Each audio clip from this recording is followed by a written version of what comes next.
Hello everyone, welcome to my channel archery blogs. চলে এসেছি একটা নতুন ভিডিওর সাথে। তবে ভিডিওটা কিন্তু এই বছরের নয়, আগের বছরের 26শে সেপ্টেম্বর, মানে 26শে সেপ্টেম্বর 2025-এর। মাঝে কয়েকদিন কেন বেশ বেশ বেশ কিছু মাস কোনো রকম ভিডিও দেওয়া হয়ে ওঠেনি কিছু ব্যস্ততার কারণে। কিন্তু তার মানে এই নয় যে ভিডিও করা হয়নি, ভিডিও ঠিকই করা হয়েছে, কিন্তু সময়ের অভাবে এডিট করা হয়নি, তাই ভিডিওগুলো ব্লগ হিসেবে ছাড়া যায়নি। তাই আজকে যখন সময়টা পেয়েই গেলাম, ভাবলাম পুরোনো দিনের ভিডিওগুলো আস্তে আস্তে ছেড়ে দেওয়া যাক। আর আমি আবার যতদিন না ভিডিও এডিট করে ছাড়ছি ততদিন সমস্ত ভিডিও গ্যালারিতে জমিয়ে রাখি, তাই গ্যালারির চাপে পড়েও খানিকটা ভিডিওটা শেয়ার করে নিতে হলো।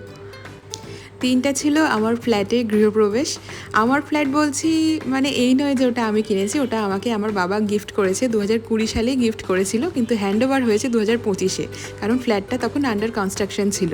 তো 26শে সেপ্টেম্বর 2025-এ আমরা ফ্ল্যাটের সমস্ত হ্যান্ড ওভার পাওয়ার পর আমাদের গৃহপ্রবেশটা তাড়াতাড়ি সেরে নিই। নতুন ফ্ল্যাটটা ছিল অ্যালকভ নিউ কলকাতা, যেটা শ্রীরামপুরে। অ্যালকভ নিউ কলকাতা টোটাল 3টে পার্ট: প্রয়াগ, সঙ্গম আর ত্রিবেণী। প্রয়াগের একটা কমপ্লেক্স মতো আছে, সঙ্গমে একটা কমপ্লেক্স মতো আছে, আর ত্রিবেণীটা হচ্ছে শপিং মল। আশা করি ত্রিবেণীর নামটা এখন সবাই শুনে ফেলেছে, তখন যদিও অতটা ফেমাস হয়নি, কিন্তু এখন ত্রিবেণীর নামটা ভীষণভাবে ফেমাস।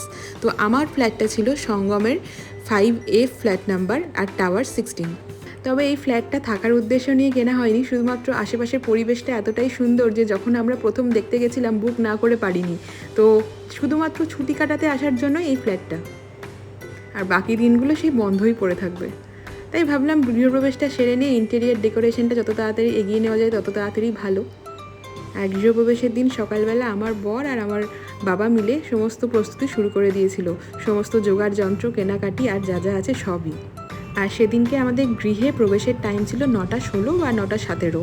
তো তার আগে আমার বর একটা বালতিতে একটা ল্যাটা মাছ নিয়েছিল, আর আমি হাতে কুলো, প্রদীপ আর ধান নিয়ে প্রবেশটা করে নিয়েছিলাম।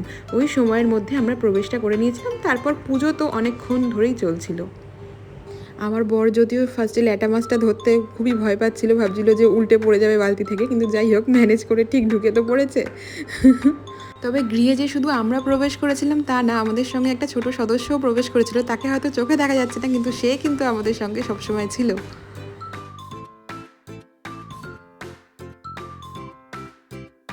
ঘরটা বসানোর পর আমরা আস্তে আস্তে পুজোর দিকে এগোতে থাকি। ঠাকুরমশাই কিছু মন্ত্র বলছিলেন, আমরা সেগুলো শুনে শুনে বলছিলাম। আর ওদিকে অল্প অল্প করে লোকজন আসাও শুরু হয়ে গেছিলো। প্রায় খুব অল্প সংখ্যক লোকজন নিয়েই এই গৃহপ্রবেশটা হয়েছিল।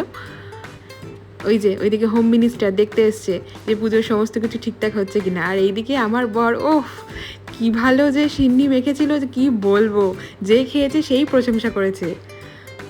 এত মন দিয়ে সিন্নি মেখেছিল যে অন্য লোকজন প্রশংসা না করে আর পারেনি। তবে জীবনে প্রথম সিন্নি মাখছিল, তো খুব ইন্টারেস্ট নিয়েই মেখেছিল। আমার শ্বশুরবাড়ির লোকজনও তখন এসে গেছিলো প্রায়। আর ওইদিকে আমাদের বাকি আত্মীয়রাও এসে গেছিলো, আমার বন্ধুরা এসে গেছিলো, আর বন্ধুদের মায়েরাও এসে গেছিলো, মানে আমার মায়ের বন্ধুরাও সবাই এসে পৌঁছে গেছিলো। পাশের ঘরে চলছিল হই হই আড্ডা গল্প, আর এই ঘরে জামাইবাবুজি সিন্নি মাখছে, আর ওইদিকে হোম মিনিস্টার সবাইকে চা দিচ্ছে। আর ওই যে ফ্ল্যাটের মালকিন বসে আছে সাজগোজ করে। হ্যাঁ, আমি মালকিন তো, তাই একটু বেশি সেজে ফেলেছিলাম।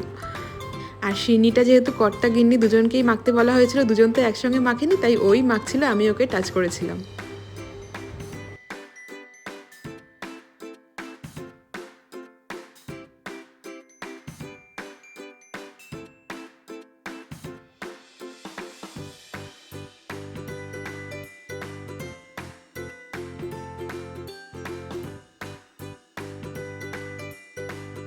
এদিকে ভোলাদাও আবার মাঝে মাঝে কনফিউজ হয়ে যাচ্ছিল যে দুধ, কলা, বাতাসা এগুলোর পরিমাণ সব ঠিকঠাক আছে তো, সিন্নিটা আদৌ ঠিকঠাক হবে তো।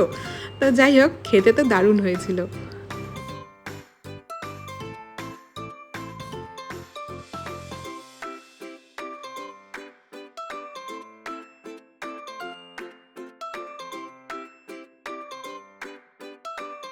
এই যে সেই মনোমুগ্ধকর সিন্নি, এখন সিন্নির ওপর জামাই বাবাজি বসে বসে চেরি ছড়াচ্ছেন। তো যাই হোক, দেখতেই পাচ্ছেন দেখে কতটা লোভনীয় লাগছে। আর ওদিকে কাকিমারা মানে মায়ের বন্ধুরা খুব গল্প শুরু করেছিল। আর আমি যখন দেখছি ক্যামেরা করছি তখন আমার দিকে বড় বড় করে সবাই তাকিয়েছিল। আমি বললাম যে আরে তোমরা গল্প করো, আমি তো এটা ন্যাচারাল তুলছি সবার ফটো ভিডিও এইসব। আর ওইদিকে যজ্ঞ থেকে শুরু করে পুজোর সমস্ত আচার অনুষ্ঠান খুব ভালোভাবেই সম্পন্ন হয়েছিল। আর তারপর আমরা সবাই চলে গেছিলাম খাওয়া দাওয়ার উদ্দেশ্যে। খাওয়া দাওয়ায় ছিল হচ্ছে ভেজিটেবল চপ, স্যালাড, বাসন্তী পোলাও, ফুলকপি রোস্ট, পনির কালিয়া, চাটনি, পাঁপড়, মিষ্টি, আইসক্রিম। আর হ্যাঁ, সবার পাতে সিন্নি তো দেওয়া অবশ্যই হয়েছিল। আর এবার ভোলাদা এসছে সবাইকে প্রসাদ বিতরণ করতে। সবাই একটা একটা করে প্রসাদ খাচ্ছে, তবে বেশিরভাগ লোকজন শশাই খাবে বলছিল। কি আর করা যাবে, শশা সবাই এতজন চুজ করেছিল যে শশাই কম পড়ে যাচ্ছিল। আর এই খাওয়া দাওয়াটা হয়েছিল আমাদের গ্যারেজে, আর গ্যারেজটা কিন্তু 3তলা গ্যারেজ ছিল। তো টপ ফ্লোরটাই আমরা চুজ করেছিলাম। আর খাওয়া দাওয়ার পরেও তো আবার একটুখানি গল্পের রাউন্ডও চলছিল। বিশেষ কারণবশত আমাকে ফার্স্ট ব্যাচে বসেই খেয়ে নিতে হয়েছিল, কারণ সবাই বকাবকি করছিল খালি পেটে থাকা যাবে না। তবে আমার বর বাবাজি কিন্তু একদম সবার শেষে খেয়েছে। কি করব বলো, উপায় ছিল না আমার, নাহলে আমি ঠিক ওয়েট করতাম তোমার জন্য। তো সব মিলিয়ে মিশিয়ে দিনটা বেশ ভালোই কাটলো, আনন্দে কাটলো। আর সেদিনটা ছিল পঞ্চমী, তো পুজোর আনন্দ আর গৃহপ্রবেশের আনন্দ দুটো মিলেমিশে যেন একাকার হয়ে গেছিলো। ব্যাস এইটুকুই, চললাম তাহলে। এরপর আবার সময় পেলে কোনো একটা ব্লগের সঙ্গে দেখা হবে। টাটা।